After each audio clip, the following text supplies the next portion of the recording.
Hi everyone, my hair is wet, it's raining outside. I just got to my car. I just wrapped up my conversation with Melissa, and I feel like it's something that can resonate with a lot of people, not just in fitness, but in life. And hopefully this conversation inspires you and puts a smile on your face and makes you laugh like the way it made us laugh, and enjoy the conversation. So we're meeting for the first time in 10 years. So I want to say I'm excited to be here. And plus, being a former kinesiology guy myself, and even though I never finished that, it was like I still live by what fitness is about and what kinesiology is about. So I'm really excited to be here and seeing you again, because I've seen your journey, and you should be proud of yourself, and I'm excited for this convo. Yeah, me too. I know it has been a really long time. I can't believe 10 years since high school. Yeah. But yeah, my fitness journey started really because I was in a place of my life that I wasn't necessarily happy with who was looking back at me in the mirror. And I always was an athlete. I grew up playing soccer. Soccer was my passion. And that kind of drifted away from me when I got injured. And I couldn't play anymore. I lost 2 scholarships. And I actually really got into a depressed phase because I was like, I don't know what my life is like without soccer. And so I couldn't play my senior year, which I definitely stopped then caring about my health. I didn't realize that I was so healthy because I was so active at the same time, and so I could eat whatever I wanted and had 7 servings of pasta and totally be okay because I knew I was going to run it off. And so I stopped being athletic and I ate whatever I wanted. And then out of high school, I really started to just get into drinking and partying, and actually got into drugs a lot. And it wasn't until my almost second overdose is when I decided that something needed to change. And so I started going to the gym, and that felt good, but I also still kept my other bad habits. And so the two couldn't really blend together. It was almost like they was fighting each other. And then I decided I was going to quit drinking, and I did that for 2 years straight. Completely just dove into my health and fitness. I was going to the gym twice a day because at the time then I started to work at the gym, so I was there constantly and around people that also were determined to stay in shape, be healthy. And then after those 2 years, or within those 2 years of not drinking, I decided to then become a personal trainer. Because I wanted to help those who had struggled as well. And let them know that there is another side to that. There is another road that you can take besides the self-soothing and the partying and the drugs. And I occasionally will drink and go out, but it's nothing crazy or overdoing it, or I'm never belligerently drunk. And yeah, I honor my health and my fitness journey, and yeah. I like how you shared that. First of all, that's really inspiring, and I know that if you start a podcast, you're going to inspire even more people. I was going to say that I think I like how you were able to make the connections of, okay, this is how it all started. Because I never got the chance to play competitive sports, but I know that it's, obviously in high school I never got the chance to play, but I know it's the passion of the pain of like, oh, I'm injured, I can't play. So then it's easy to just be like, I've lost something that's really dear. It's almost kind of like you tie, it's like some people, like, I have experience helping players on the team that were injured for the boys varsity, and some of them were like, Josh, I don't know what I'm going to do. This is like a part of my identity. This is who I am. So when you lose something that's a part of who you are, it's like, it can be really like, it's hard to get out of that. It's a mental challenge. So I like how you're able to tie that to, it started from this, but then you're able to be like, you're able to basically, at your lowest point, you're like, okay, I want to make a change. Yeah. So I gotta ask, so what injury did you sustain when you were playing? What injury was it? And if you, knowing what you know now about fitness and about stretching and about rehab, what would you say to anybody that's going through that same injury? Here's how to rehab it. Here's how to bounce back. Yeah, I suffered a traumatic brain injury. Shit. And I thought it was good. I thought you were going to say ACL. I'm sorry. Oh God, I thought you were going to say ACL. It literally completely changed my life. Jeez.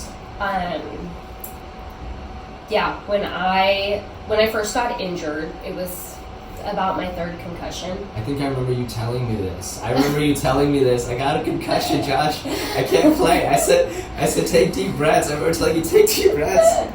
Yeah, well, at the time when I first got injured, it seemed like I couldn't play, but I wasn't at the point where I never could play. So I thought that I was doing recovery to go back into playing soccer again. But as I continued to recover, I guess I wasn't actually recovering. I got forearmed in the back of the head. Jeez. And so that was roughly about my third concussion. And it was about 2 weeks after, within healing from that, I actually got really dizzy. Not sure really why or how, what was going on. I thought I was actually getting better. At the time, I was living at my parents' house, and my room was upstairs. And so I felt this like dizzy feeling, and I was like, you know what, maybe I just need water. I don't know what this is like. And in the process of going to get my water, I passed out, and I fell down my flight of stairs. Jesus Christ. And I fractured my ribs. My C1 vertebrae popped out. Jeez. And it was actually really weird seeing it in the x-ray, just kind of poking out. But I lost consciousness. All I remember is like waking up and these guys staring at me, which was my brothers. And it felt really weird. My parents took me to the hospital. I completely lost my short and long-term memory. And I essentially didn't really know who I was. After that, I gained a really bad stutter, and my processing was just completely off. It was hard for me to like function. It was harder for me to verbally speak because I couldn't find the words in my head. It wasn't connecting. And so I got really frustrated. I got really depressed. I didn't want to talk to anybody because I knew that talking meant that I wasn't going to be clear about what it is that I wanted to say, or I would just be stuttering, and that was so annoying. And so I went to this rehab facility in San Francisco. My mom would take me. I actually missed a lot of school my senior year, and I got truancy. And I didn't know if I was actually going to graduate. They removed me. I did. But they removed me from some of my classes, and they put me in other classes that would help me, put me on a 504 IEP. And that's how I graduated. But that journey was a long and tiresome journey, but I am so grateful to be where I am at today. I have about 80% of my memory back. And a lot of it is from stories that were told as a child, or pictures. I remember the first year after, I would see something, drive by something, and it would register a memory, and that was really cool. Sometimes my dreams felt like memories. And so I kind of just had to roll with whatever was happening currently in my life. And it was hard going back to school. Because I didn't really have a sense of like who I was. I knew that I was like a bubbly person and fun, but it didn't feel real to me inside. It just felt like what somebody was telling me who I was. And this healing journey that I'm on now is awakening that true, authentic version of myself that I am now. That's good. I was gonna say that I want to say that I like how you listen to your body, because I think a lot of people, because I'm a determined person, but as I look back 10 years ago, I'm glad even though I never got the chance to physically play sports, I know I would have played through injuries and things I wouldn't have played through. And then honestly, like hearing your story and how you listen to your body, and I think that's the most important thing, because I think, and you went and you were able to, without realizing it, you're able to think, okay, I need to take care of myself, making sure I'm okay, because a lot of people would be like, I'm gonna play through injuries and do what I need to do, regardless, I need to win. But it's like, no, because then it's like, because then you're just gonna be a big mess. And yeah. I want to say that it's so it's kind of like, without realizing it, in the end now you're into fitness and you help so many clients. So ironically, what you went through, you're able to bring that experience to the table and be like, I went through this. So now you're able to, without realizing it, it's almost like fitness was even in your past a little bit, foreseeing the future a little bit. So it's like, it's crazy. It's like, I could be, I go to Corpus Christi, I'm already networking with some sports teams in the area, and 10 years ago I wanted to work with soccer players. So the owner of a soccer team in Corpus Christi Football Club is on my phone, speed dial, because I spoke to him recently. So it's sometimes there are just things that, like from 10 years ago, that comes back full circle. So yeah, I was gonna say that now if you have a client and they have an injury, you're like, hey, I know what you're going through. I've been there, man. Yeah, I've been there. totally. It's like, and I was gonna say that it's like, so and I noticed that from following you on social media and seeing your journey, I noticed that you have a lot of good leadership skills. Well, one of the things I found when I was doing research for this interview is you were former manager at a salon, at Pura Salon in Los Altos. So the leader, even though it's not in fitness, it's a salon. What are the things as a leader how did that position come about, and what are from when you started to when you left being the manager that you became, what are the things that you're like, hey, I learned when I started, I didn't know these things, but then when I left, I gained these things that I didn't know before. And it's like, yeah. Actually, the salon job came as a surprise, I think, to everyone and myself. I didn't know anything about hair. I didn't know anything about the salon industry. At the time, I was training at Forma, and I had been doing a lot of 12-hour shifts, 12-hour days, back to back, and it just became really exhausting, and it just kind of started to burn me out, and I didn't like that feeling of something that I love being draining. And so I figured, you know what, maybe I can do this part-time and something else part-time. And so I started to look for jobs, part-time jobs, and honestly, I started to apply just to everything that popped up. And so I applied to the salon manager job. And they reached back out to me for an interview. And I was like, okay, why not? This sounds fun. And so I went to the interview. It worked out. I ended up taking the job. It wasn't part-time. It was actually full-time. But I said, you know what, this seems like the direction I want to go in right now. So I decided to take the job full time. For about 6 months into the job, I was still actually training at Forma in the evenings. So after work, I would drive from Los Altos all the way to Santa Teresa during traffic hours. Oh God, man. And I would still train a few clients during the week. I didn't want to let that go. But about 6 to 8 months into working there, I decided to leave Forma completely and just do the managing at the salon. That job matured me in ways that I didn't know that I needed at the time. And honestly, I give a lot of credit to one of the co-owners, Diana. She's an amazing owner. She's an amazing mom. She's an amazing friend. And so she really was like a mentor to me. And when I would talk to her about life, I would talk to her about what's happening in the salon. Like she was my pea in the pod. Yeah. You know?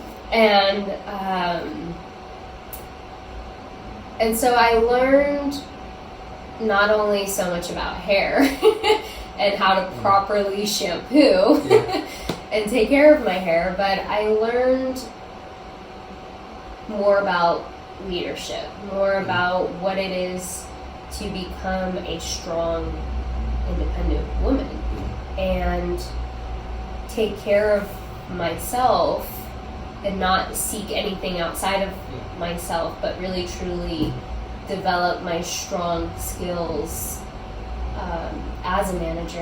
And I had to handle a lot of situations from unhappy clients or just mean things clients would say, and to not react in the way that you would want to when a person is being mean or rude to you, and having to like stop, pause, breathe, and then speak in a healthy tone. That definitely helped me regulate a little bit more than I would have before. But yeah, there's so many beautiful souls at that salon, and it was really fun, and everybody there was just so loving and caring, and it was actually hard to leave. It wasn't a place that I'm just like, okay, bye, see you later. I was actually a little heartbroken when I decided to leave. And that decision only came to me because, well, hair and beauty is not my life. While it was a great opportunity to learn who I was, I realized that health and fitness is my life, and helping people and being a guide for others who are struggling or need healing or need help healing. And so during the last 6 months that I worked there, I started to train to become a health and life coach. And I realized that I needed more time to be put into that, and I was working a full-time job, so it was really hard for me to put in any effort towards that. So I decided to leave and properly leave. I gave a month notice. I found my replacement, and I didn't want to leave them hanging. They've treated me well for the 2 years that I was working there, and I was very honored and blessed for that. And so then I got into health, becoming a health and life coach. And then immediately I was like, nope, I want to do lymphatic massage. But yeah, that was kind of my journey at the salon. That's good. I like how you shared that it's not, because working at the salon is not just about hair, it's about other things like character virtues that you learn about leadership and working with people, and you understand the full weight of how important like hair is, and like because people would think like, oh, you're just cutting hair. No, there's more to it. There's like it's like somebody's image, it's beauty. It's you're telling a story with your haircut. It's like for me, I want to add some brown into my hair, but not right now. But it's like I think about that. But that's again, it's like you know, we all have our own way of how we style our hair. It's about who we are, story that we want to tell, confidence that we give out. So I like how you were able to pick that up when you were there. That's really important. Because a lot of people that would work in some places would be like, oh, I'm just here. No, you're there to learn other things too. You're not just there. You know? I gotta ask, is it true that you can burn someone's hair on the curling iron? Is that true? If you don't have the right curling iron. Oh, jeez. If you get a GHD, then you're all good. Because like my favorite singer Ava Max said before she got her break in music, she worked at a salon and burned somebody's hair. Her job was to curl people's hair and she would burn it. Yeah. So I'm like, geez, you burned somebody's hair. It could happen if you don't have the right tools. Oh boy. So what if the hair is black? How can you tell if someone has dark hair that the hair is burned? Is there a way, or is it like will it be like, you probably smell it. Oh jeez. Oh god. I didn't think about it like that. It's even worse. Oh jeez. So it's like, and I just want to say, like, you getting your certification as a life coach and then you bring massage to the table, that was really good you did that, because now you have those two that go hand in hand. So I want to say this because I care, and if you're like, man, I shouldn't have done that, no, I'm here to say you did the right thing. You have those two. So you learning to be a life coach helps you with what you're doing here. So I want to say that it was so you don't have to be frustrated at yourself. It was a good thing you did that. Yeah. No, everything that I've ever experienced in my life, I use. Yeah. Whether it was a course that I took, whether it was a toxic relationship, whether it was a brutal beating that happened in my life, like I've been there too. Like everything that I've ever experienced in my life, I use today. And I used to be ashamed of things that happened to me, but I realized that is literally what makes me the version I am today, and help others who have struggled with whether it's trauma to the head, whether it's emotional or physical abuse. Like I've been there, and so it's like, why would I be ashamed of that when I can help others who might be struggling through that? Yeah, I mean, I agree. Like the things that we go through, and I want to say somebody really cool, like I crossed paths with, told me once, the people that won over the struggles is the people that are smiling, they're happy, they find ways to help others not go through what they went through. Those are the people like us that actually won over the struggle. Like yourself, you won over your struggles because you're happy, you're smiling, you're not grumpy like Squidward, and you're able to help other people going through what you went through. So you won over your struggles. Like, that's what I learned from someone a long time ago I crossed paths with. And so it's more like that person runs deep, but that's a whole other conversation. But so it's like, I want to ask, like, because you're certified in lymphatic massage, and I want to, for me, when I hear that, not just with me, but I want you to go into more detail, but for me, when I personally hear lymphatic massage, I think deep, really deep. It's not your average massage, it's really going deep in there. Like, I got scars and I got scar tissue, and if I take my shoes off, you'll see that my feet are not hot, they're not sexy, because it's like there's scars there, and it's like I got, but the point is that so when I think of lymphatic, just the word lymphatic, I think deep. But for anyone that doesn't know, what's a lymphatic massage therapist? What is lymphatic, and how did you come across lymphatic? Did someone tell you about it? Did you read it in a book? Yeah, actually, lymphatic is very gentle. Oh wow. Your lymphatic system lives right under the skin and right above the muscle. So it's actually a very gentle approach. And it's a detox system. So it detoxes through your kidneys and your liver. But essentially it is the manipulation of moving the lymphatic, your lymphatic vessels to the lymph nodes to help drain. And I learned about lymphatic because I've always struggled with digestive issues, and a lot of like I went to doctors growing up, and they were like, oh, you have a gluten allergy, oh, you're lactose intolerant, don't eat red meat. And it was just like always something new, it was always something different, and nothing changed. I would always have these like really bad stabbing pains in my stomach, until one day I saw a doctor, and she was like, oh, actually I think this has to do with stress. And at the time, I believe I was like 15 years old. And my mom was like, no, that can't be it. But I was like, oh, maybe, maybe that might be it. But I still struggled. But I didn't eat the red meat, I didn't have the milk, I didn't, I adjusted my diet however I was supposed to at the time. And it helped. I would get the pains here and there. But then as an adult, I was like, there's no way that this should be happening all of the time. Like, there's no way I should feel so inflamed and so bloated and just really gross after I eat a nutritious meal. Like, there's no way.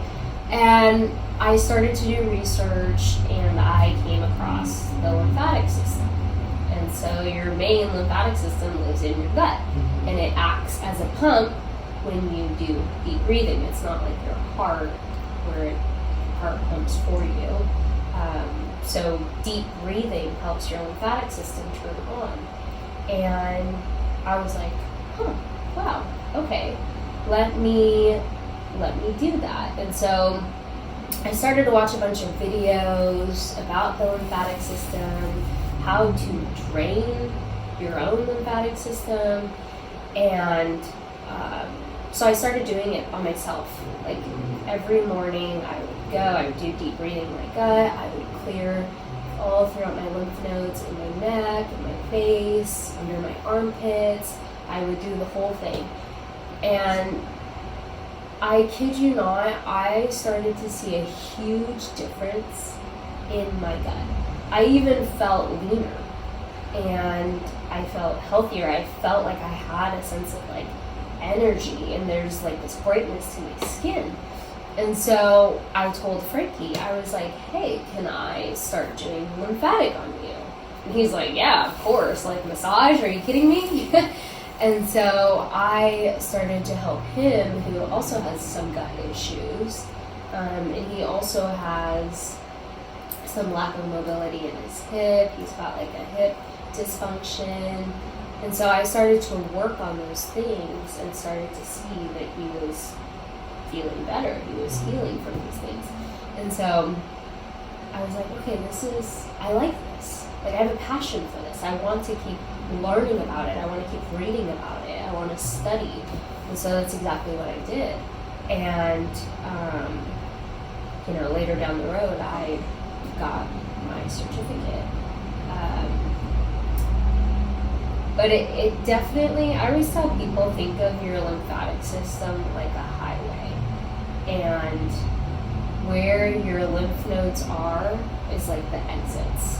And say there's construction or there's an accident, and that causes traffic. And so lymphatic massage helps clear that traffic, that clears that pathways to help everything start to flow again.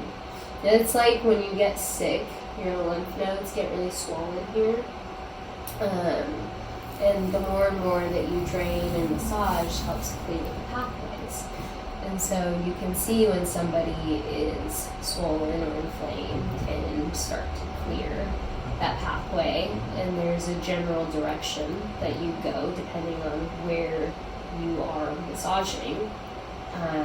And during that massage, your body produces lymphocytes and they're immune cells. So while you're clearing the toxins, you're creating a better immune system for yourself to help fight off the air that we breathe, the cosmetics we put on our face, that's really toxic to the body. Anything that you are injecting into your body, processed foods, have a lot of toxins. So I always tell my clients, like, drink lots of water after, wear loose clothing, and eat a healthy meal after, because your body's doing work to remove the toxins. You don't want to put more toxins in your mouth or on your face. If you can't eat what you're putting on your face, then you probably shouldn't put it on your face. But I do have to say, I don't follow that 100%. There are still products that I use that I probably shouldn't. I mean, that's with everybody. I mean, I want to say that, like, I like how you're able to, I like how you didn't give up, first of all. You didn't just accept what the doctors told you, and that's why, like, I majored in kinesiology, and even though I never, that's not what my profession is in, but it's like I never forgot, we are a part of the cure. What you do and what I majored in, what this room is about, like, you know, we're a part of the cure. Mm-hmm. We are a part of, you know, someone says, oh, I'm sick or I can't do it, it's like, let me help you. Because oftentimes doctors will just, you know, tell you, like, oh, you have a gluten allergy or you can't play anymore or whatever the case is. But we're like, no, let's go and look for a solution to this. There is a way through, and it's like, and I like how you didn't give up and you didn't just listen to the doctors telling you it's a gluten allergy. You went and you found the solution, and now you're able to be like, okay, I see it. Just like I weightlift, and now my mobility in my right leg, I got a rod in this leg, and I'm gonna hope to get another rod in this one because then it balances it out. But since I weightlift, now when I do yoga stretching and everything, the mobility in this leg is a lot better, and I was really impressed. So it's like doctors told me, no, it's not possible, you won't improve that much. And they told me this like 2014 when I was like a junior in high school, that you weren't, because they were going to put a rod in this other leg, and they said, sorry, your leg the way your legs are now is as good as it's going to get. You're not going to improve much. And they were wrong. I mean, it's much better now, but yeah. But it's like, because of the way I walked in high school, people would just laugh. But I think I like how you just taught me something. You just blew my mind, because I thought it was like, because when I thought of lymphatic, I thought it was something like deep in scar tissue, but it was something so much more like holistically in your gut. And I gotta say that, like, did you try lemon water? Because I drink lemon water all the time, and it's helped my digestive system so much, and I feel more alive. But have you ever suggested lemon water to your clients, like putting lemons or cucumbers in the water? Yeah, absolutely. Yeah. Lemon water is so good. Yeah. Especially like warm lemon water. Yeah, I was gonna say that it's but I'll try my best to flip like this, but I hope I'm not distracting by switching positions like this and like no, you're this. Good. You're good. Yeah, so it's the other thing is that, like, I like how you also focus in energy and trauma release coach as an energy and trauma release coach. So, like, how did you come across that? And when I think of energy and trauma, I know what trauma is because I've been through a physical, verbal abuse, and I overcame that through my own journey. But it's like, but with energy and trauma, how did you come across that, the two together? Because I always thought of those things as two separate coaching things. Like, you know, I'm an energy coach or I'm a trauma coach, but you were able to combine the two. How were you able to combine the two together, and how did you come across it? And if anyone that doesn't know, how did the two connect in such a way where you're both? Yeah. Well, when I got more into lymphatic, I also got more into the fact that issues live in our tissues, and we store emotions in our body. And our body is a representation of what is happening in the mind.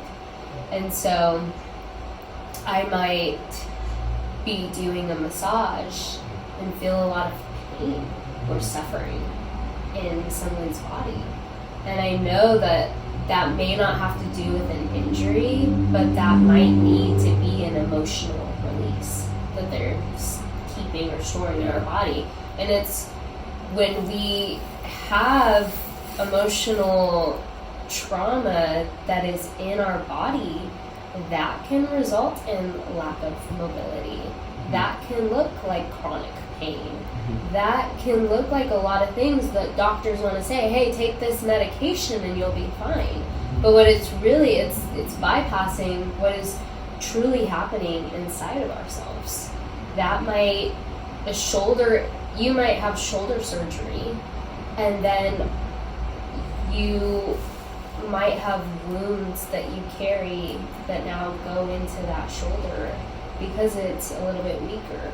And so we put our pain and suffering into something and say, oh no, it's because I had shoulder surgery. It's like, okay, but maybe it's a little bit more than that. Yeah. Maybe you're carrying something that you've been carrying for a long time, and that needs to be taken a look at. And so sometimes with my clients, they might need to have an emotional release. They might cry. And I am just a safe space. I'm not here to tell you, hey, you should do this, or you need to talk about this, or you know, I am just a space to allow somebody to go through whatever it is that they need to go through. And it might look like me on an area that might be painful for them inside, maybe not physically, but emotionally. And when that arises, I might ask the client, like, what is coming up for you? And they can either respond or not respond. Like I said, this space is solely for them to release what it is. Or maybe later they go home and say, okay, I need to take a look at this. You know, this is really painful for me. Then what is coming up? Is it my self-worth? Is it my abandonment issues? Is it my codependency? Like, what lives there? Or what do we tell ourselves, you know, to make the pain not be there anymore? So I help people identify that, or be a safe space for somebody to release their emotions, and there's no judgment. I think everybody struggles with something. Everybody has a life that they maybe don't want to carry, or things that they don't want to talk about, or things that they want to avoid. And that's okay. I'm here if you want to become aware of that, and you don't want it in your body anymore. You don't want to feel that feeling that you do all the time. Or you feel like you're being called to grow or change, but something's holding you back. And it's this old story that we tell ourselves that sometimes it's time to let go of. Yeah.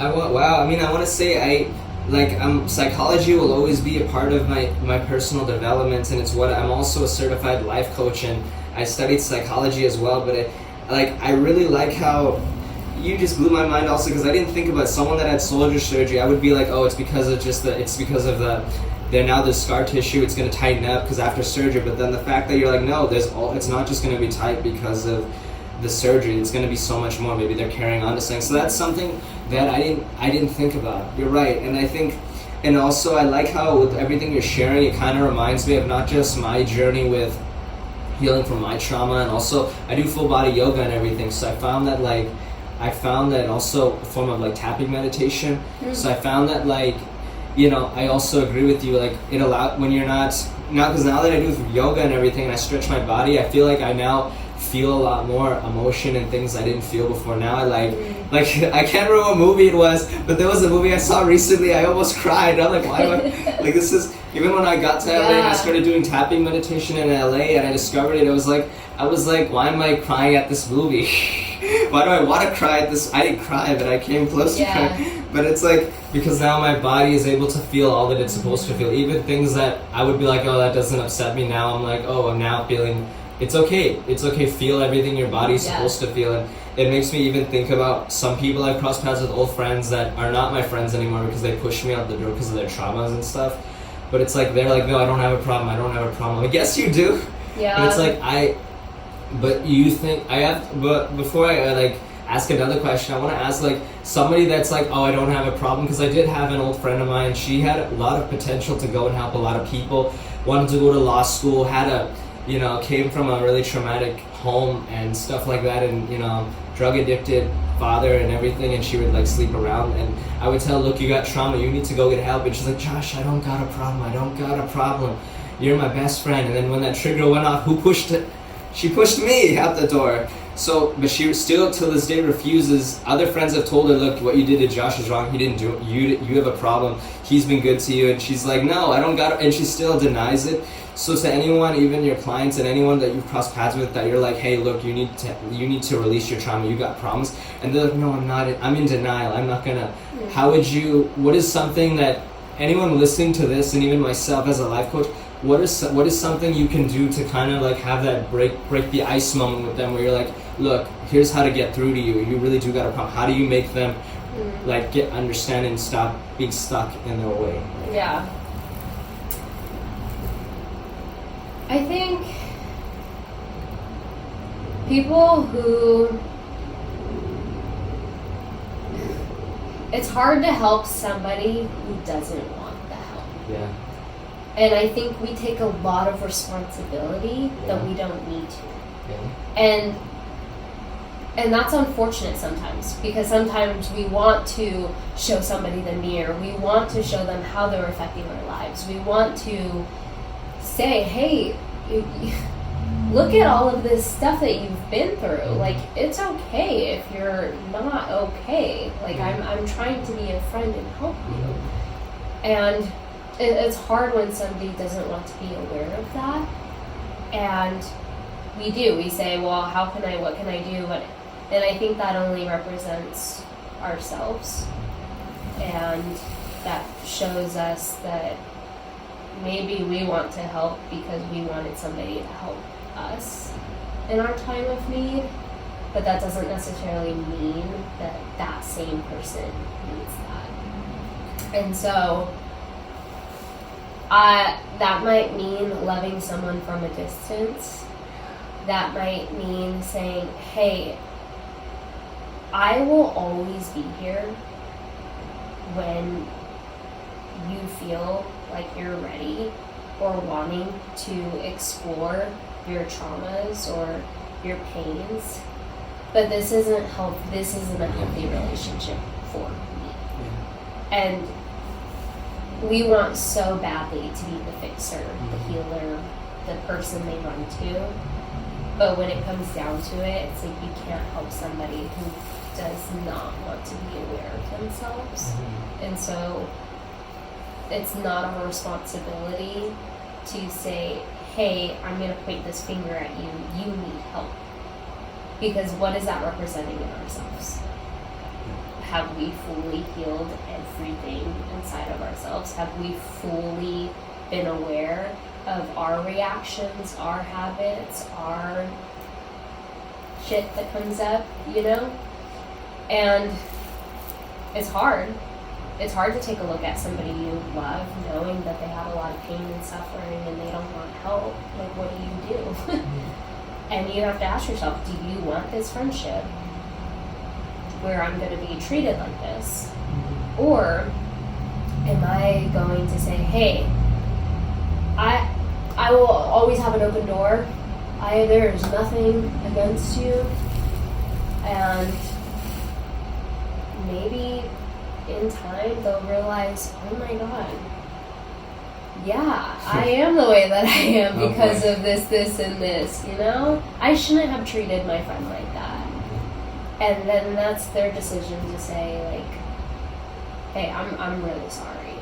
Or maybe they avoid it again. Maybe they self-soothe. Maybe they, I'm not saying to ever give up on someone, because I don't believe in that, and I think that people who push you away really actually want to be close to them.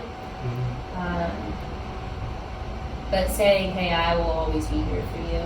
I will keep checking in on you even if you never respond back to me. If somebody's really going through a rough time, letting them know that. But also, is this person affecting you to where you're changing your life for them, or changing your views on yourself, or wanting to fix something? Or where does that come from within yourself? Like, what does fixing someone do for you? Does that make sense? Yeah, it does make sense. I think, that's actually something that I think a lot of people it's like the best thing you can do is offer the help, and I'm here to help you, but they have to want it themselves. It's like you train clients that are like determined, and there are probably some clients you cross paths with that aren't as motivated to listen to. It's not just about lifting, but it's also taking the feedback you tell them. Like, look, you gotta stop eating the Oreos, or look, you gotta start taking cold showers, or you gotta do some stretching in your hip flexors. And it's a matter of it's a matter of like, you know, are they willing to help themselves, you know? And I think with what you share, that's true. That's really true. And it's about also protecting yourself at the same time. And it also kind of gives you perspective on my friend. Till this day, my friend, I don't want to go into it because I'm not a negative Nancy or anything like that, but my friend till this day, she's still doing the same nonsense she was doing when we were at Mission College together. She's still just doing a whole bunch of things, and I think she got high recently, but it's just like, yeah. I think one thing is for sure, I think the person that I think you can get through to her, I think maybe you and her could have a good conversation and help her if she's willing to listen. But yeah, I'm trying to address myself, so I don't fall off the seat. Oh yeah, you're good. Yeah, you know, when I was struggling, I didn't know that I needed help. You know? Yeah. Even if someone, like when I was in a really abusive relationship, like I fought through that on my own. Yeah. And like if somebody told me like, hey, you're doing something wrong, you shouldn't be in that relationship, you gotta get out, like blah blah blah and all this stuff, I would close off. I wouldn't want that help. And it isn't truly until you go through a hard time, and like that man put me in the hospital. Shit. And is he in jail? No. Oh my god. But you know, it's sometimes that person has got to go through it on their own. Yeah. And we want to help, we want to do everything that we can, but it isn't until we see ourselves that maybe this isn't the way to go. It's almost kind of like, it's like I've crossed paths with people, like back in LA I did a lot of freelance for businesses, and one of them was a business, and I'm not going to reveal names, I refuse to reveal names, but it's like this person was one of the most hardworking people I've ever met. I learned a lot from her, because when you work with entrepreneurs, you learn not just about their product, but about entrepreneurship. You have the entrepreneurship mindset, problem solving. So this person was much older than me. This person was like 66 years old, you know, and I was 26, I'm now 28, I'm going on 29 in a few months.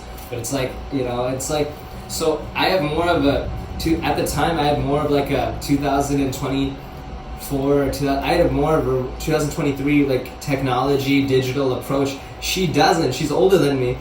And I would tell Nina, I just revealed her name. I just said, look, you need to do this, you need to do that, and I'd say certain things, and to keep it simple, she ended the contract sooner than we expected. And it's kind of like, because she wasn't willing to listen to the things she needed to do, and still to this day, like, she still has trust issues that she doesn't want to work with anyone. It's just her running the store. There's no other associates. It's like someone in a band doing all the singing, doing all the percussion, doing all the keyboardist, and it's like you need other people there. So again, it goes back to what you said, trauma. Is that person willing to help themselves? And she, you know, and I think just knowing that the resources are around, at least they know, you know? Yeah. And I'm always here if she needs my help, but, you know. I'm gonna bleep out that, by the way. Anyone, I don't want to reveal any names, but the other thing I want to say is I know we touched on soccer for a bit, but I just a little bit on your experience. But I want to, like, in terms of your injury, but I want to go back to when you were playing, because I feel like that needs to be recognized. I would go to the games, I'd see you, so I want to know, like, how did you find out your love of soccer, and what was your position on the field?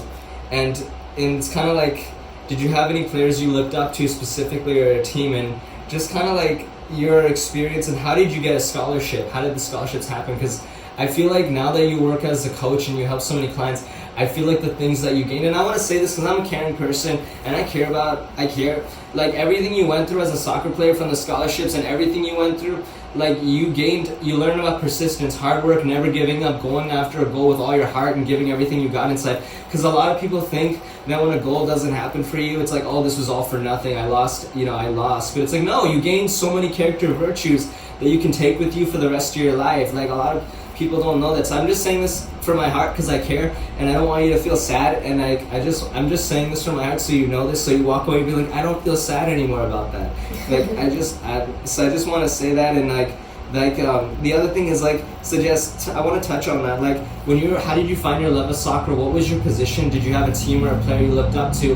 And how did you get a scholarship? And if anyone that's trying to get a scholarship, what advice would you give them on going after and getting a scholarship? Because I know it's not easy, and I have my perspective, but you have the playing experience. That's better than me. So yeah. I started playing soccer when I was 4 years old. Yeah. And I never stopped playing. I really loved it. My mom coached me when I was younger. Was she hard on you? And, my mom, yes, in the most loving way though. And like what? Like yelling, like, come on, you're fat, you're slow, pick up, defend, you gotta defend. What? No, not like that. I was always a lot smaller. And so she always wanted me to be tougher during the game. Mm-hmm. And we would, box out, like in basketball. We would do that in soccer. And she would always have me do that because I was always the smaller one. And so I got really good at protecting the ball and keeping them away from me. Mm-hmm. And so my mom and I would practice that, and she would push me and elbow me and I would keep my solid ground. Uh-huh. And I got really good. She taught me how to be a lefty. And so I think I remember you telling me you were a left footer. Mm-hmm. I remember you told me that. I remember. Yeah. And so I was able to play both sides of the field really well. When I was younger, I played forward a lot. And in high school, I played a lot of midfield and forward. I would switch back and forth. Were you central midfielder, defensive midfielder, left midfielder, right midfielder? I would play left mid. Sometimes I'd play center and left forward. Very good. I actually ended up being more solid on my left side. Good. But I could also use my right. But yeah, soccer was always one thing I fell in love with. I played other sports in middle school. Like basketball? I played basketball and volleyball. Yeah.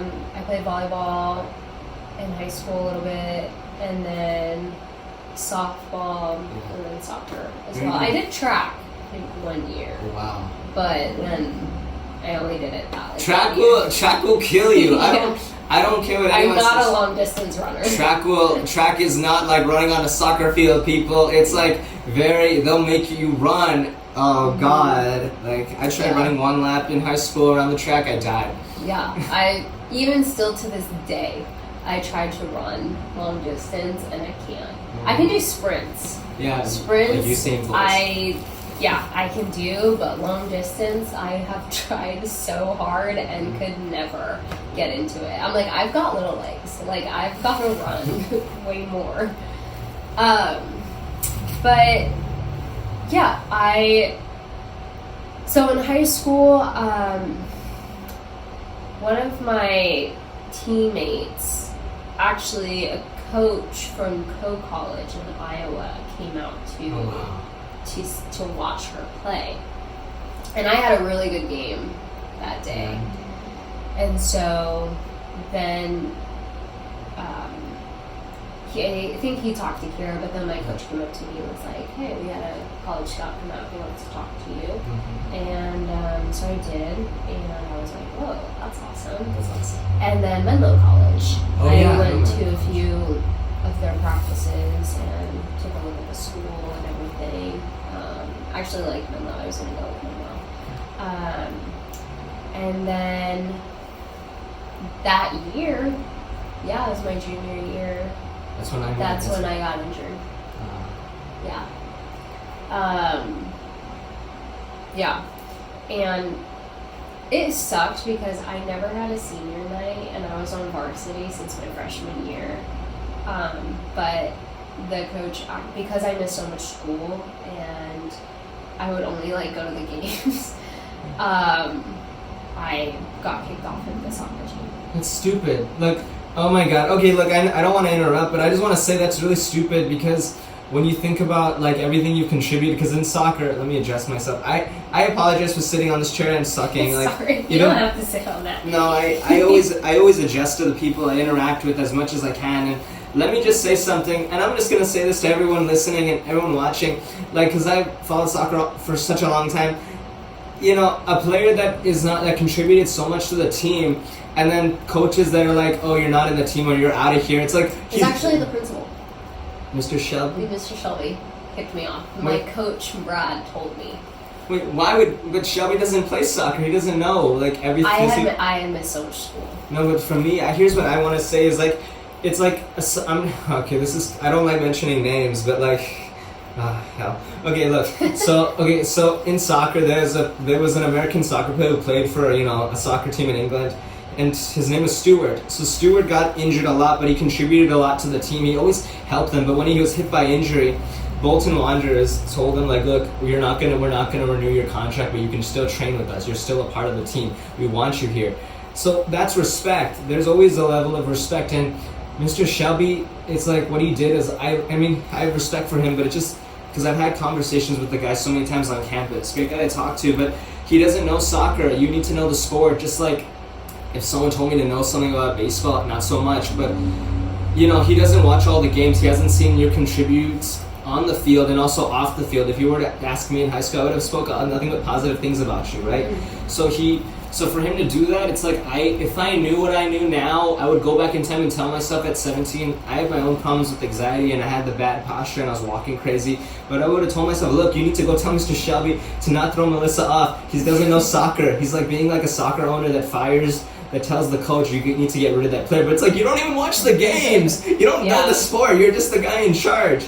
So I just want to say what they did was wrong, and like you were like the Stuart Holden. You gave you contributed a lot, and I feel like that was not right. I want you to know that, and because of what you shared, and I want to say I have contributed to throwing and I created a prom for a friend of mine who didn't get a chance to have a prom because she became a teen mother. So I created a prom for her. So I will create a senior night for you when I come back in April. Okay?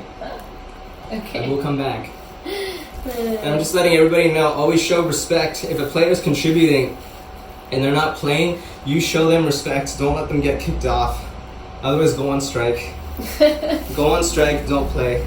And I wanna ask, so you're an Ant, and Andrew, I want to say something about Andrew real quick, because I know Andrew was the leader of our high school wrestling team, and he graduated a year before we did, and he was always nice to me, and I learned so much about leadership from him, and about wrestling, because wrestling is a really difficult sport, and I learned a lot from him in terms of how he prepared, and how, when somebody who's the leader of a wrestling team is like telling you how he does things, you learn so much. So I want to say, and also Andrew, you're also an aunt to his 2 kids. So I want to ask, with having Andrew around, with how he contributes as a leader and how he was, what are the things that you learned from him when he was on the wrestling team that you now use with your clients, that you feel that you didn't know were going to be helpful for you in the future, but now you find you pull that out of your bag of wisdom because of what you picked up from Andrew? And then, as an aunt, what type of aunt are you? Are you the strict aunt? Are you the one who spoils them and gives them candy or takes them to Disneyland? Andrew was a huge part of high school for me. Yeah. I mean, we're only 18 months apart, and so we were always very close. Yeah. I've learned a lot from Andrew, not just as a wrestler, but more as a brother and almost like a father figure growing up. He was a huge part, and still is a huge part of my journey. He is an amazing father. I remember going to his wrestling tournaments and hoping that he would make weight, because if not, he'd have to jog around the track with like a garbage bag on him. But yeah, I was always really excited to go to his matches. I think that we were all really competitive growing up. And I think that's always stuck with us. At least for me, I'm super competitive. But yeah, I enjoyed watching him and seeing his dedication to the sport. And as an aunt, I would do anything for those two boys. They are just a treasure to this world. And I definitely am the fun, spoiled aunt that gave my nephew Drew cake when he was like 8 months old. Oh my god, I don't think you're supposed to give a baby cake. Oh boy. It was just a little frosting. I would put it in the blender, but it'll work. No, he had to have been closer to a year. But yeah, I love those boys. And Ashley, Andrew's wife, is a huge part of my life. Actually, she is more like a sister to me than anything. And she is my sister, but we grew up together as well. You know, Andrew and Ashley were high school sweethearts. I actually knew Ashley before she started dating my brother because of soccer. And I loved them being together. It was cool. Ashley was always over at the house. We'd always hang out. And growing up, we watched each other grow up. And yeah, their family, they are a huge part of my life and everything that I do. Yeah. And those boys, I will always keep them out of trouble and always help them out. Very good. I was gonna say that it's like, I like how you have your own style of what works for you as an aunt. Like, you're not gonna be, I'm gonna follow the rubric. You have your own style, and it's better to I know you're tough when you need to be. So like, cause I can just tell talking with you and seeing your journey, you're just like myself. Everyone should be tough when you need to be, but be loose. Don't be rigid. Don't be like Squidward. Because then it's just gonna be like, Ooga, you know, like, what's wrong with you? But so they probably like Sonic. I also like Sonic, but yeah, Drew likes Sonic. He's super into Pokemon right now. Oh wow. He wants to be Balthazar when he grows up. Oh wow. So we're gonna let him live that dream. Tell him that your friend Joshua likes Teddy Ursa. Okay, I will. Teddy Ursa's my favorite. I like how he evolves into a grizzly bear. Oh. Teddy Ursa. So I want to ask about Frankie, because you told me when I was setting everything up here, and like I said, because this is the first time, because I knew when I was going to have a conversation with you today, because I have done interviews before, but I would always record on one device, whether it be my iPad, whether it was my Nikon camera back in Casper, whether it was my phone. I had the questions all in I would study the notes, and then I would come prepared, because then it's like this, we're talking like this.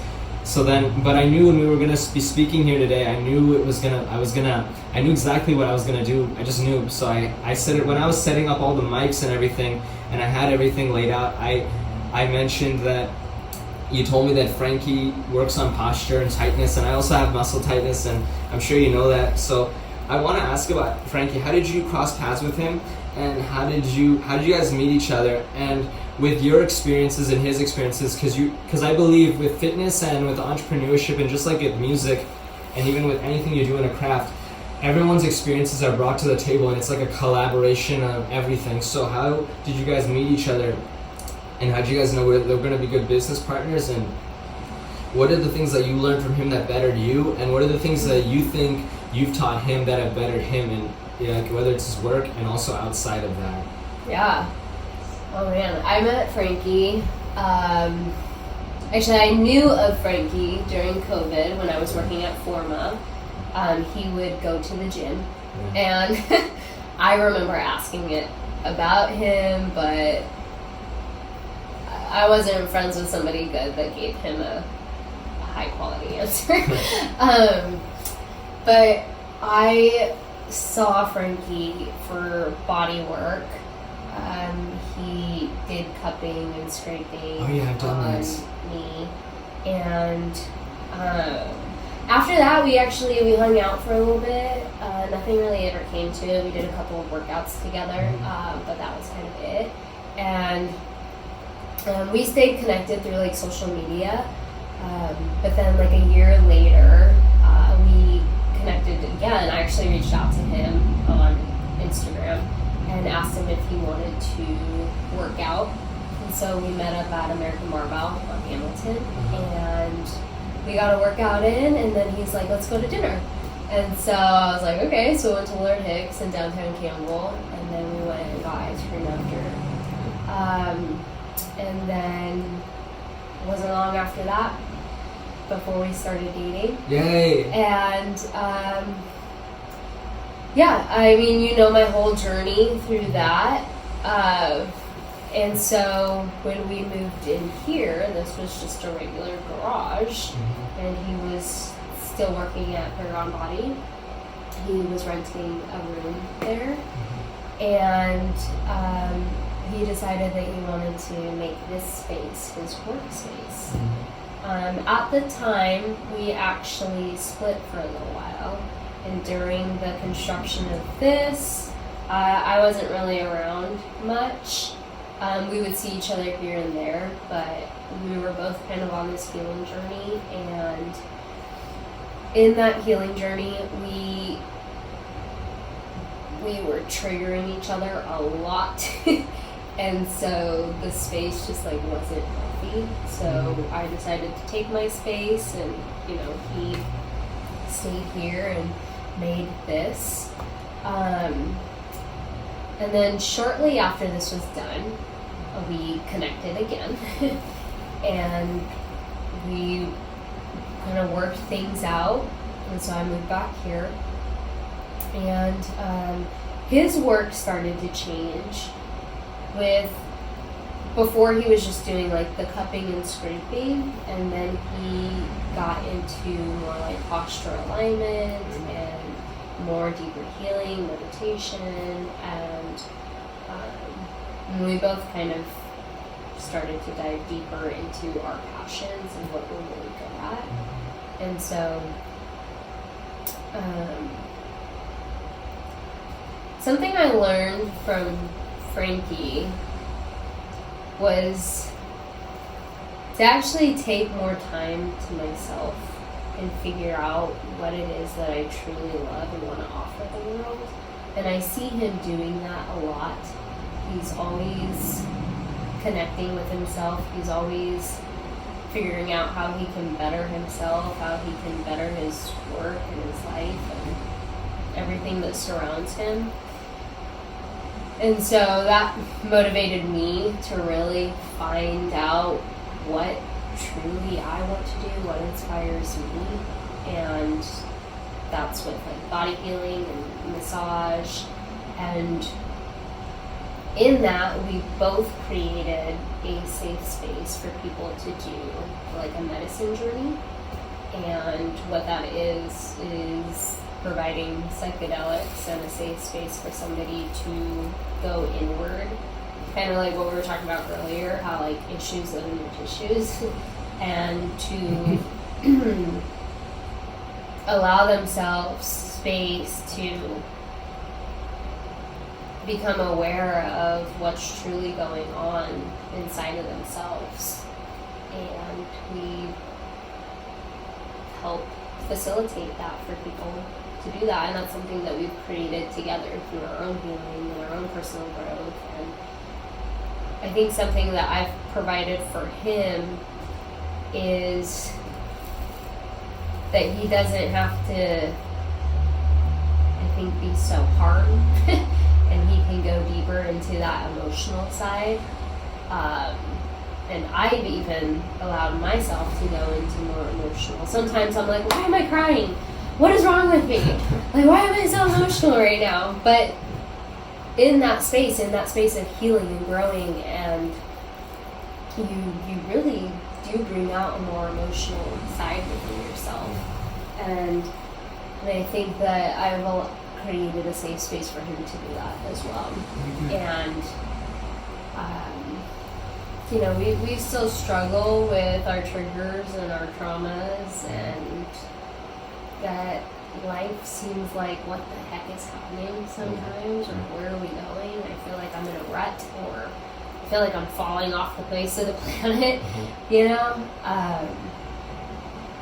But we continue to use the tools that we have, like meditation and prayer and regulating, breathing. And so even Frankie teaches like how to properly breathe, different types of breathing techniques, and I help my clients regulate and get back to a parasympathetic state. A lot of us live in a sympathetic state, and we wonder why we have digestive issues and chronic pain. But yeah, we've created this space for people to come and heal, that really want to take a look at themselves, not just say, hey, I have a shoulder problem, I have a knee problem, but like it goes deeper than that. It goes deeper than like, how are you actually carrying yourself? Like, how are you, like, it starts with your feet. Like, how are you taking each step that you're taking, you know?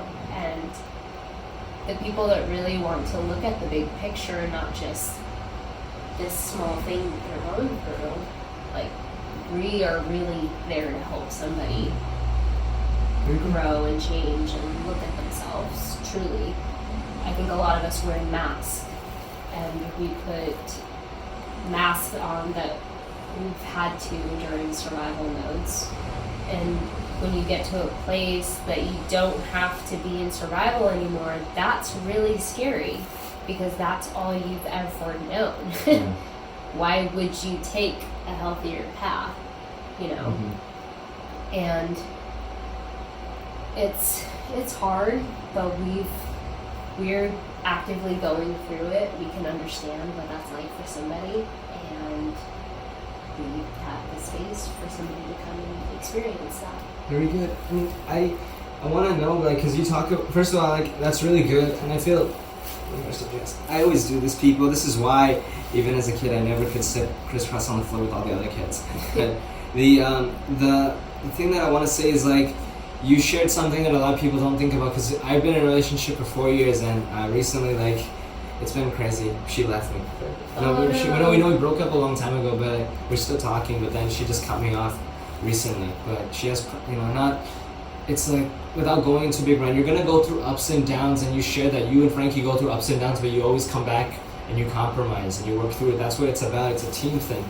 It's as a soccer player, once said, his name is Michu, he played for Swansea, and when Wilfred Bonny came to the club, they said, Michu, Wilfred Bonny might take your spot. How do you feel about that? He's like, it's a team thing. It's a team game. So just like a relationship in general, any partnership, any relationship, whether it's on the field or whether it's in work or even in a marriage or a relationship, it's a team thing. You compromise, you communicate, you find ways to support each other.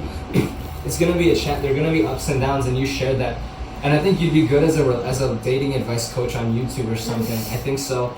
And I like how I was gonna ask, because I wanted to ask about some one of the points here, but I want to say, what would you say are really important character traits and virtues for, like, from your experience with Frankie and your experience as a person, like everything, what do you think is important for a relationship to be strong, like stone?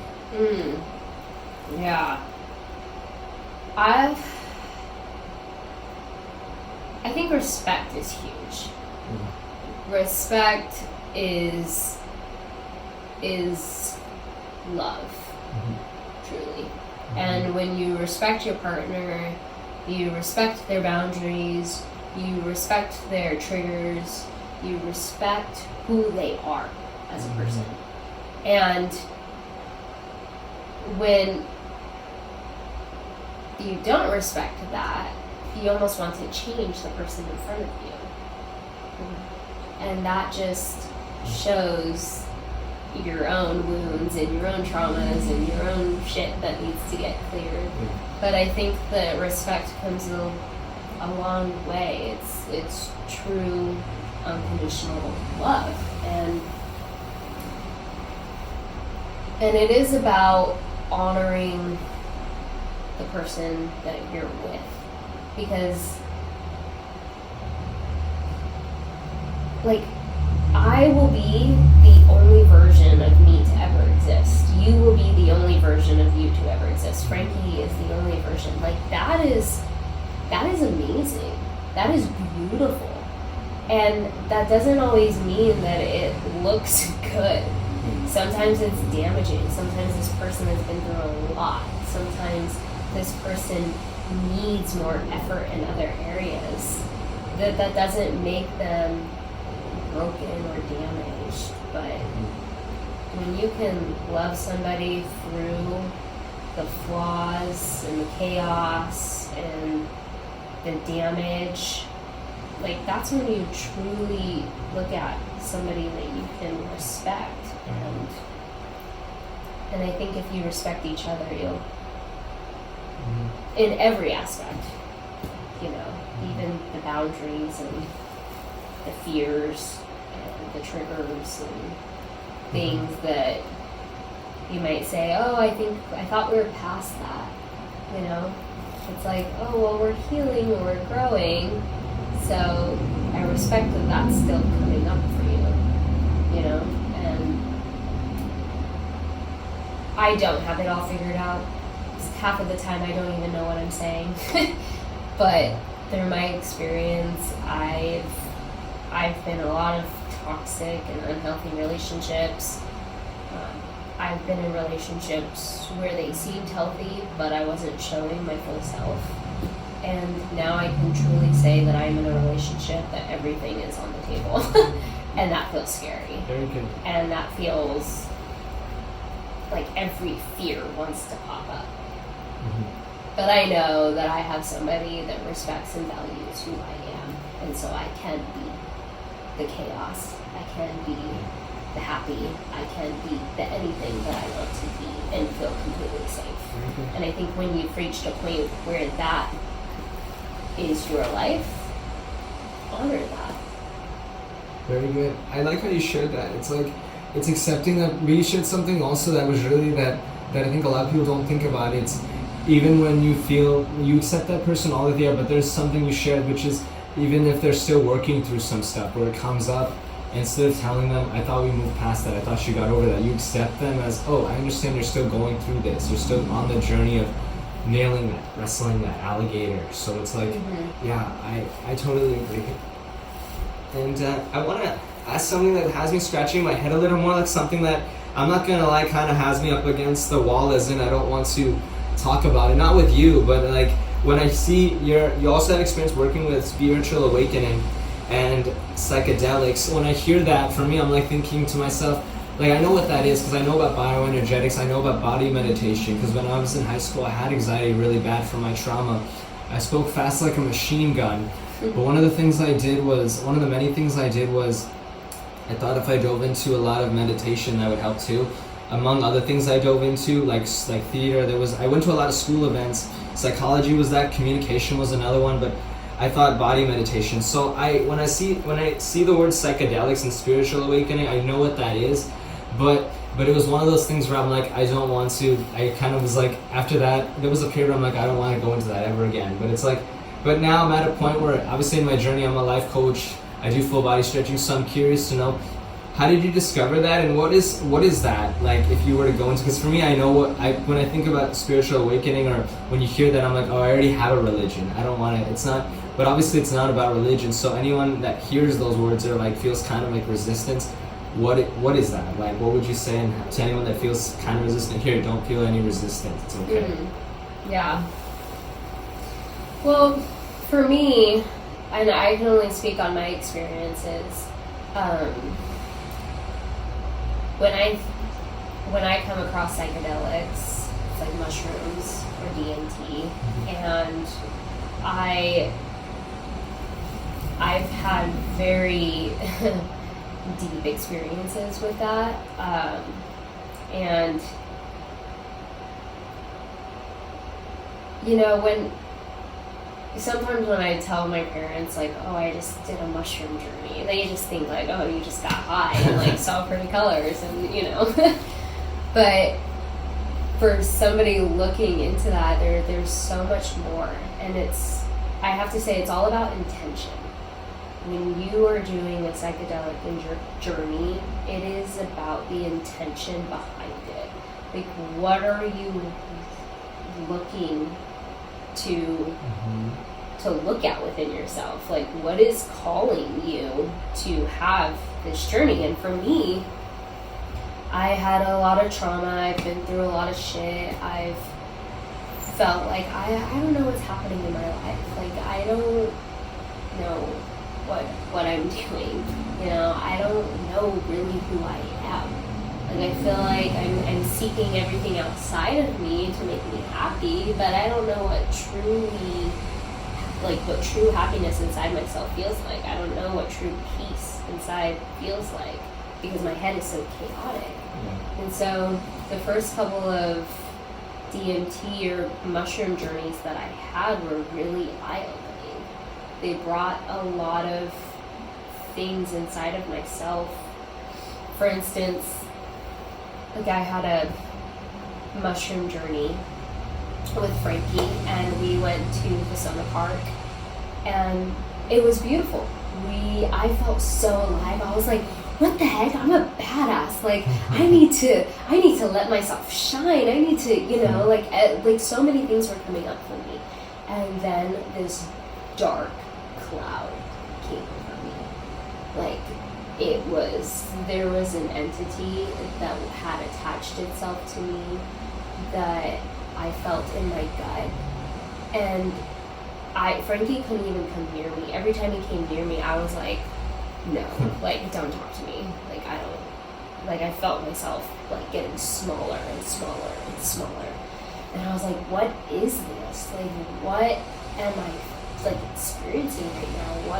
What is happening? And so I sat with myself and I tried to process all of these emotions, all these feelings. And what came up for me was that I felt like there was a part of me that didn't want to let myself be seen because fear of getting, like, shut down or dismissed, or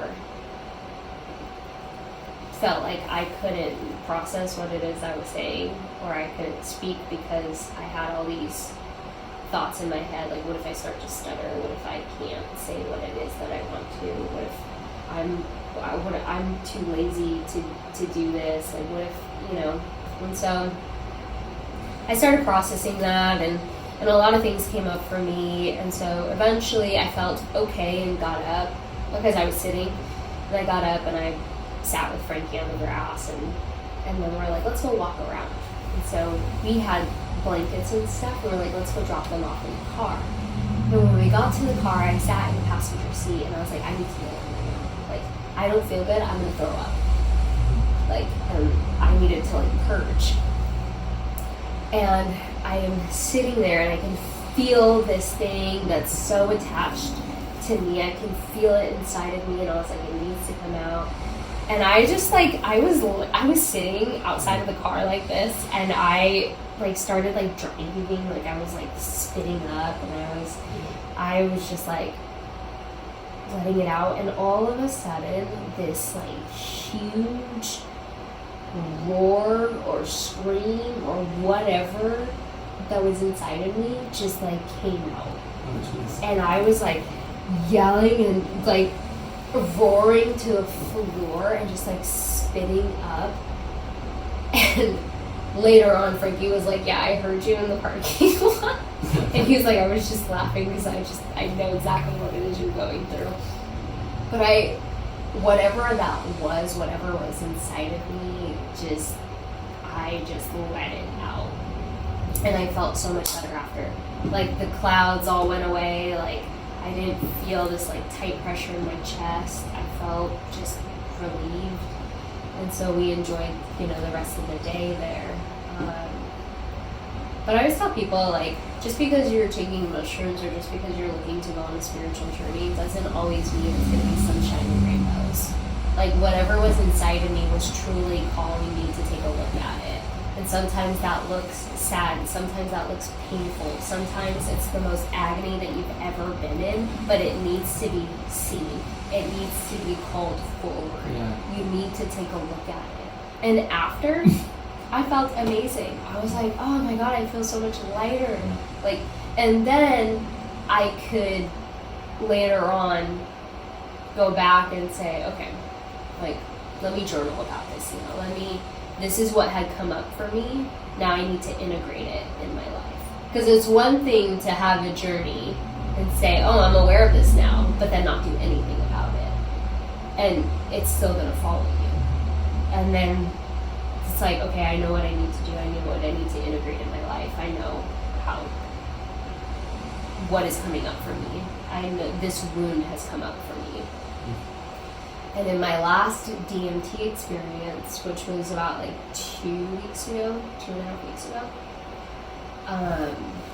it's like a DMT pen, and I started like flying through these dimensions in my head, and eventually I got to this place where everything that I had ever known or believed in was staring at me. And in this experience, everything started to shatter.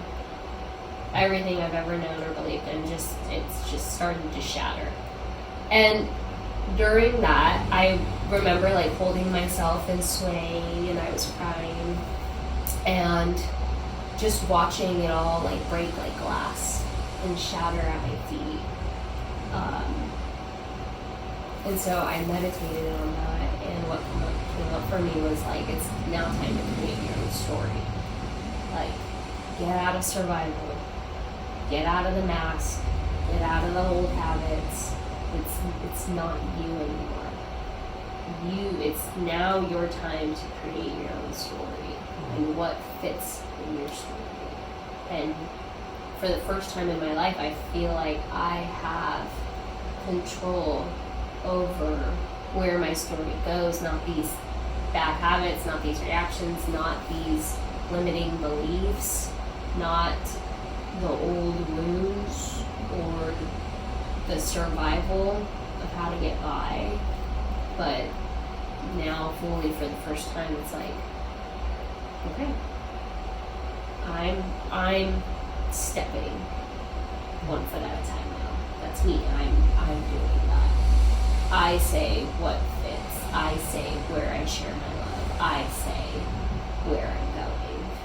And that is also a scary place to be in. Because you're dying to an old self and becoming new. And I'm in the middle of like, what the hell is happening right now? Who am I? Who do I want to be? Very good. I mean, first of all, thank you for sharing all that, because it kind of blows my, like, kind of not my mind, not just my mind, but also, because before, like, when I would see spiritual awakening and psychedelics, I would think about it as, like, because my experience in high school was a bit different, because it was body meditation, which is a lot of what you were sharing, which is kind of like, it's a deeper thing, what's going on inside it, kind of like a release. So I guess maybe because I haven't really dove into this so much in such a long time, and now maybe because my experiences are more grand, are more bigger, so when I hear everything you're sharing, I'm like, okay, yes, this is something I would even recommend for somebody if I knew them, if I knew someone that needed this. Even if I were to go back to high school, I know I did try this in high school, it did work, but it's like, I feel like with what you shared kind of like broke down like any form of like feeling uncomfortable talking about it, or being like, I don't know what this is. I know what this is, but I don't want to talk about it. It makes you feel uncomfortable. But now you kind of broke that, so thank you. Like, not just for me, but I know anyone listening, if anyone feels uncomfortable hearing that, you just broke down with a sledgehammer, you know? Yeah. We might have to call it soon, because I know Frankie has a 2 o'clock. Okay, then we'll play a quick game of If You Only Knew. So I just asked some questions at you, and you answer them the best you can. What's the best piece of advice you ever got? Oof.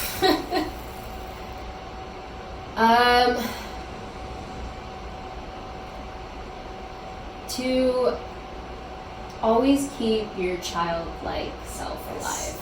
Yes. That is probably the best advice. Always keep that child, like self-alive. What's the worst piece of advice you ever got? Oh no.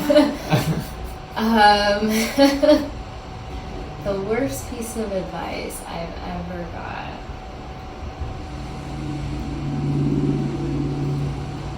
I don't know. I'm sure it's out there, but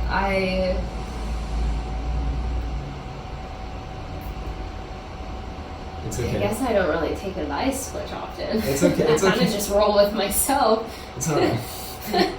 What is something that you believe to be true only to find out later on it wasn't true? Oh man.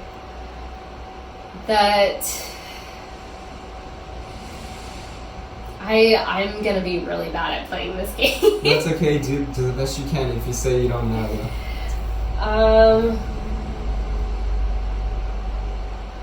Four-leaf clover, give you good luck. Blow out a dandelion. Yeah, see, I've only blown on a dandelion and felt joy. It's alright. What's a superpower you wish you had?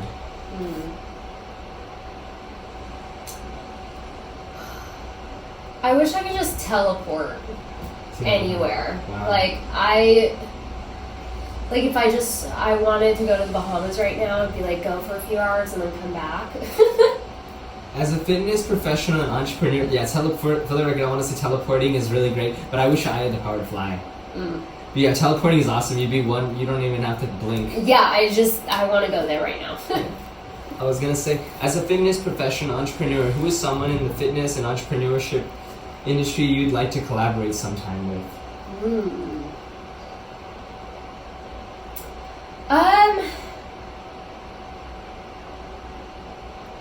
Joe Rogan. Yes. Yeah, he's like real and just tough and like. Yes. I like that. I think I learned how to do push-ups from him a long time ago. Oh really? Yeah, and I was gonna say, what is something that was something? Oh yeah, hold on. I was gonna say, who is your teenage celebrity crush? Oh, I was obsessed with Paul Walker. Oh wow. Yeah, and that rip because, yeah, I had a deep love for Paul Walker, and Bradley Cooper. Oh wow. Yeah, I don't like older men. I never had a crush on like the young ones. My crush was Francia Raisa. She was in Secret Life of American Teenager. All throughout my teenagers, like, I wanted to marry her, and my friends were like, Josh, she's like 10, 11 years older than you. I said, I don't care. I love Francia Raisa. She was awesome. She's awesome. She's an entrepreneur too, so maybe we'll cross paths someday. There you go. But no one show her this interview. What are some things that you see people do in their workout? Like, and so I should have made this shorter. Like, do you have any superstitions before you work out that you cannot work out until you do the superstition? No. You know, putting your sneaker on the left foot first? Or... No, I don't. Yeah, I don't have anything. Maybe like I have to drink coffee in the morning, but that's more of an everyday thing. Who is your favorite artist to listen to as you work out? I don't. You know, what's interesting is I don't listen to like hardcore music when I work out. Like my playlist will switch with like Mariah Carey, Teddy Swims, Elton John, like Luke Combs. I'm very, yeah, I guess I just like listening to music that I would on a regular basis. Not really anything, not anything hard, I guess. It's alright. If you were stranded on a desert island with 3 things that you would bring, what were the 3 things you would bring? A boat. A boat. Some fruit and like a speaker that can play music. Okay, that would work, but then you need a phone. But I know, that's why I said that radio. That can play music. Coconut radio. I was gonna say, advice you'd give to your younger self.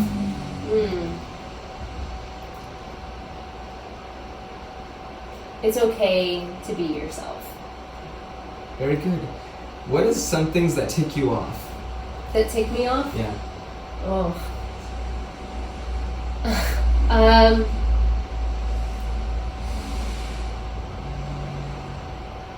I like when people drive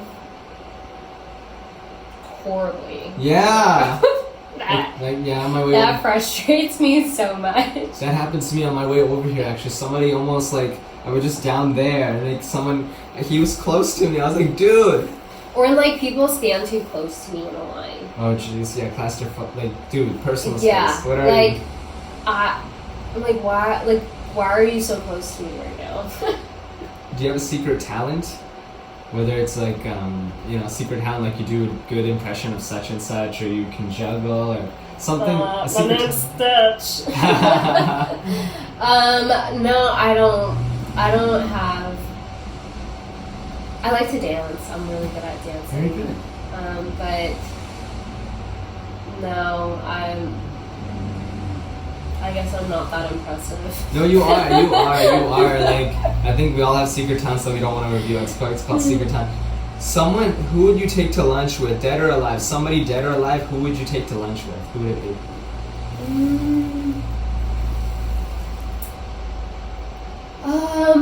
Ooh.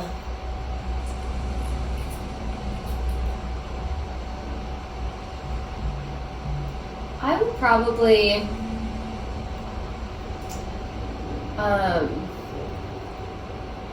I probably want to take my Uncle Todd.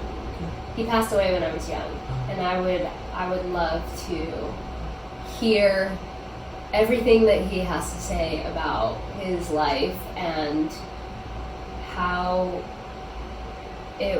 my aunts and uncles were. Give me the tea. Good, very good. And finally, Melissa Hernandez in 10 years. In 10 years, wow. I would like to have a following with a podcast. I would love to be a mom. And honestly live like a really simple, healthy life that I don't have to worry about finances or crazy living situation. Just a nice, simple, healthy, loving life. Very good, very good. I'm really glad we had this conversation here today. I'm glad, like, this is really great. Like, I felt like I just went to class and I got so much. With everything you shared, you kind of blew my mind. I'm sure you blew a lot of people's minds when they listen to this because, this was a really great conversation. I really enjoyed it. And amazing. Yeah, thank you so much. I'm so honored. Yeah, and we'll do this again sometime maybe. Yeah, for sure. Maybe on my podcast. Yeah, I'll be like, hey, what's up? This time people will actually see me. Yeah. Okay, cut. Boom. Amazing. That was good. Thanks for watching. Like and subscribe.